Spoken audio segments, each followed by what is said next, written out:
What troubles the followers of Islam are some verses in Surat an-Najm, which clearly exposes the spirit that is behind the religion. It was immortalized by the writer Salman Rushdie. He created a shakeup in Islamic circles which resulted in death threats and fatwas on him.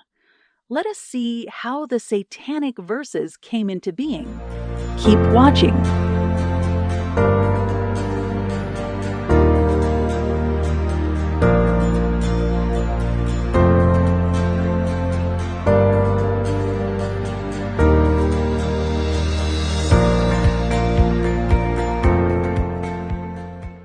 The greatest of all sin in Islam is called as shirk.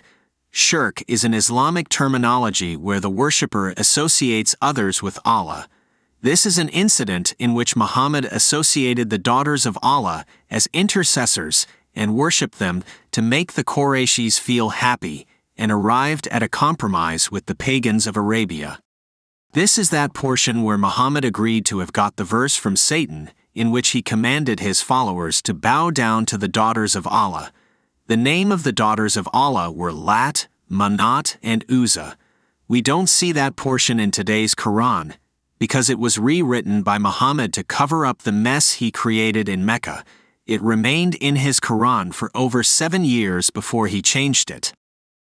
Let us go back in history and see how Muhammad became a Mushrik. As we are well aware that the pagans of Arabia were tolerant and they wanted a peaceful coexistence with the newfound religion of Islam. The leaders of the Quraysh came to Muhammad and said to him, "Come follow our religion, and we will follow yours. You worship our idols for a year, and we will worship your Allah the following year. In this way we can see which God is better, and we can share the goodness from both the deities." After some time, Muhammad got the reply from his Allah, which we usually call as Al-Kafirun. It says as follows, "Say, O disbelievers, I worship not that which ye worship, nor worship ye that which I worship. And I shall not worship that which ye worship, nor will ye worship that which I worship. Unto you your religion, and unto me my religion." This is that chapter which is often quoted by Muslims to showcase the tolerant nature of Islam. Though the Al-Kafirun chapter proved that Allah was a false god, because his prophecy in the chapter was proved as a false one, with the Satanic Verses where Muhammad worshipped the gods of the Qurayshis. Moreover, in a later event, these same Qurayshis were forcibly converted to Islam by sword, causing a negation of the chapter. An Allah who cannot prophesy the future correctly cannot be God. Now coming back to the Satanic Verses, once it happened that Muhammad received a revelation called Surah an-Najm. According to Al-Tabari, the story goes as follows: "Then God revealed by the star when it sets, your comrade does not err, nor is he deceived, nor does he speak out of his own desire. And when he came to the words, have you thought upon Al-Lat and Al-Uzza and Manat the third, the other? Satan cast on his tongue, because of his inner debates and what he desired to bring to his people, the words, these are the high-flying cranes. Verily their intercession is accepted with approval." When Quraysh heard this, they rejoiced and were happy and delighted at the way in which he spoke of their gods, and they listened to him, while the Muslims, having complete trust in their prophet in respect of the messages which he brought from God, did not suspect him of error, illusion, or mistake. When he came to the prostration, having completed the surah, he prostrated himself, and the Muslims did likewise, following their prophet, trusting in the message which he had brought and following his example. Those polytheists of the Quraysh and others who were in the mosque likewise prostrated themselves because of the reference to their gods which they had heard, so that there was no one in the mosque, believer or unbeliever, who did not prostrate himself. The one exception was Al-Walid bin al-Mughira, who was a very old man and could not prostrate himself, but he took a handful of soil from the valley in his hand and bowed over that. Now I would like to hold your attention to a very critical passage in the narration that I just read. Let me read it again for you. It says, "While the Muslims, having complete trust in their prophet in respect of the messages which he brought from God, did not suspect him of error, illusion, or mistake. The Muslims of those days were deluded in following a prophet who got his message from Satan, and how different is the Muslim of today, who completely trust on the same person and do not suspect him of error, illusion, or mistake.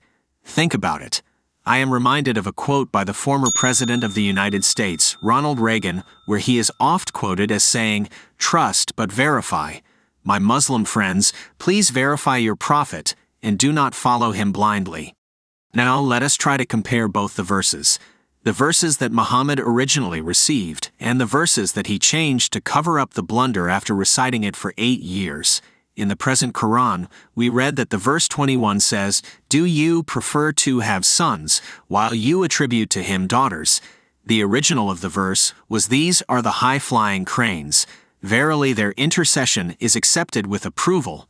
Muhammad had earlier considered the 3 daughters of Allah as high-flying cranes who could intercede with Allah.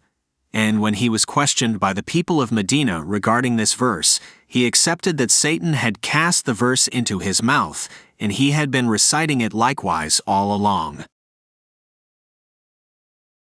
While Bukhari also confirms this event mentioned in Tabari where Muhammad and the pagans together bowed down and worshipped the daughters of Allah, it continues to be a troubling fact for Islamic apologists today. When the prophethood of Muhammad was in contention, and confusion reigned over his following, he had to get Allah send new revelations to clear up his prophet from the mess he had created. Therefore, he received the verse in Surah Al-Hajj which says that all other prophets also goes through this kind of confusion when Satan puts such verses in their mouths, till Allah comes and clears it up. So what is the inference that I get from this whole incident of satanic verses? Number 1. Allah cannot stop Satan from putting his own verse into the mouth of his prophet. Number 2. Allah realizes the mistake after 8 years when the people of Medina starts questioning his prophet. Number 3. The prophet of Allah could not distinguish his message from that of Satan. Number 4. Satan beat up Allah in his challenge of producing a similar verse as the Quran, and none could recognize it till questions were asked by the people of Medina. Before this time, a group of Muslims had gone to Abyssinia as refugees to look at new places where they could practice their faith without any opposition. Abyssinia, which we know by the name of Ethiopia in modern times, was a Christian country. The king there had a liberal mind. He allowed these Muslims to stay in his country. But now with this incident of reconciliation between Muhammad and the Qurayshis, they decided to come back to Mecca. And when they arrived in Mecca, they realized that none of the Kafir had accepted Islam. Therefore, few of them returned back, and some of them kept their return as a secret. And then these people partook in the hijrah of Muhammad when he migrated to Medina. You can find other Islamic sources which attest to this incident of satanic verses. Notice this tafsir by Jalalain when he explains the context of verse 52 of Surah 22. He says the Prophet had during an assembly of the men of Quraysh, after reciting the following verses from Surat al-Najm, "Have you considered Lat and Uzza, and Manat the third one?" In Surah 53 the verses 19 to 20 was added as a result of Satan casting them onto his tongue without the Prophet being aware of it the following words, "Those are the high-flying cranes al-Gharanik al-Ula, and indeed their intercession is to be hoped for." And so they, the men of Quraysh, were thereby delighted. While this is an embarrassing story which most Muslims would like to bury, it is important that we realize what caused this event, and then what caused the backtracking. So let us look into that aspect. We know that Muhammad had been installed as a prophet by Waraka and Khadijah. As Waraka was a Christian, Muhammad wanted to portray himself as a new prophet in the Judeo-Christian legacy. And then he understood that the image of a prophet would not fly with those monotheistic communities, as the requirements were much more stringent than a mere claim as he had done. As he was heavy-headed with the arrogance of an assumed prophet, he had spoiled his relationship with the people of Mecca. And then they boycotted him and his followers. This boycott was the reason why Muhammad got some sense into this closed brain. As a result of this, he considered giving some leeway to the Qurayshis, and hence agreed to elevate their goddesses as deity, which resulted in Surah An-Najm with the Satanic Verses. This portion from Al-Tabari reads as follows: When the messenger of God saw how his tribe turned their backs on him, and was grieved to see them shunning the message he had brought to them from God, he longed in his soul that something would come to him from God which would reconcile him with his tribe. With his love for his tribe and his eagerness for their welfare, it would have delighted him if some of the difficulties which they made for him could have been smoothed out, and he debated with himself and fervently desired such an outcome. What do we understand from this? The Satanic Verses was manufactured by Muhammad himself, and then he later on blamed Satan for it. As a result of this worship of the daughters of Allah, Muhammad became a Mushrik. And as Muhammad became a Mushrik, we know that Quran condemns such people, and Allah promises to never forgive the Mushriks. In effect, Muhammad will never be forgiven by Allah. This verse of Surah 4 verse 116 clearly tells us that. Probably Allah of Islam forgot to abrogate it. There are other similar verses which says the same thing. There is no way Muhammad can escape from the judgment he pronounced on himself in the Quran. He continued to do shirk for around 8 years, till he was questioned by the people of Mecca. This verse in Surah 4 says that whoever associates others with Allah has indeed committed a grave sin. So this is the story of the Mushrik prophet of Islam who is playing tic-tac-toe. Sadly, his Allah is not able to catch up with the game and drops the ball. It just needs a small bit of critical thinking. How come Allah could not stop Muhammad from inventing this Satanic Verses and use it for so long? How come Allah could not stop Satan from making a verse disproving his challenge in Surah 2 verse 23? How come Allah could not fix the problem instantly, but rather had to wait for the taunt of some Medinans? There are so many questions, but our Muslim brothers are so gullible to believe these lies that have been dished onto them. May God have mercy on them.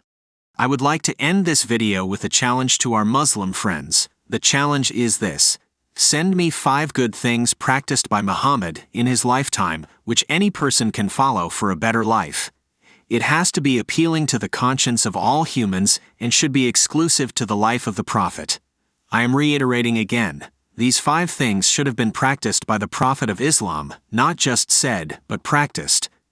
Go ahead and put those things in the comment section. We have come to the end of this video. If you have liked the content, please do punch the like button and consider subscribing to the channel. Also, don't forget to click on the bell icon that will make sure that you are notified of all our latest videos. Till we meet again, may the good Lord bless you and keep you.